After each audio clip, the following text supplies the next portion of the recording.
Di lain waktu dikisahkan sendiri oleh Habib Soleh ketika beliau ibadah haji di saat beliau berada di Raudhah Masjid Nabawi.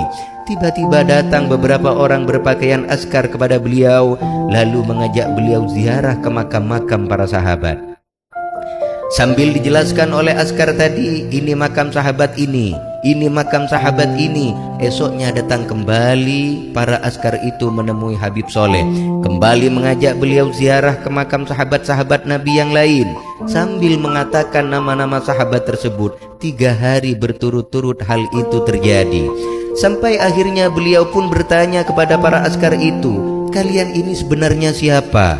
Para askar itu menjawab, "Engkau tidak perlu tahu mengetahui siapa kami." Esoknya ternyata askar itu tidak datang lagi. Kata Habib Soleh, hal ini disebabkan karena rasa keingintahuannya, sehingga rijalul ghaib itu tidak datang lagi. Tentang kemuliaan akhlak Habib Soleh, beliau adalah orang yang rendah hati dan tidak pernah merasa dirinya sebagai orang yang patut untuk diistimewakan. Makan beliau sederhana, pakaian beliau sederhana, tinggal di rumah sederhana yang terbuat dari bilik bambu. Banyak Habib, saudara orang-orang kaya datang kepadanya untuk merenovasi rumahnya, tapi beliau menolaknya dengan halus. Kata beliau, "Jangan diapa-apakan, biarkan saja. Saya takut Rasulullah Shallallahu Alaihi Wasallam tidak datang lagi ke tempat ini. Saya setiap hari berjamaah sholat 5 waktu dengan Rasulullah Shallallahu Alaihi Wasallam di rumah ini. Jangan dibongkar rumah ini." Dalam kesehariannya beliau selalu melapangkan orang-orang susah, membantu orang-orang yang dililit hutang, membantu fakir miskin dan anak yatim, mempertemukan orang-orang yang belum mendapatkan jodoh, mendamaikan orang-orang yang berselisih.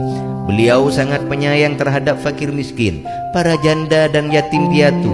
Beliau gemar mengurusi segala kebutuhan mereka. Beliau memiliki kebiasaan setiap selesai sholat subuh pergi ke stasiun Tanggul, lalu masuk gerbong kereta api untuk memberikan minuman hangat gratis kepada para penumpang. Beliau juga gemar membagi-bagikan uang dan sembako kepada tetangga-tetangganya. Beliau orang yang sangat dermawan, tidak pernah menolak seorang pun yang meminta-minta. Seorang ulama mengatakan, seandainya beliau tak memiliki apapun kecuali ruhnya, maka beliau pun akan menyerahkannya kepada yang memintanya.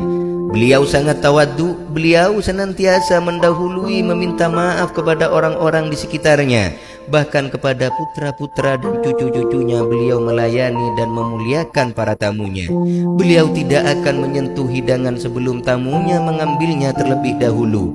Beliau menimba sendiri air dari sumur untuk keperluan mandi dan wudhu para tamunya.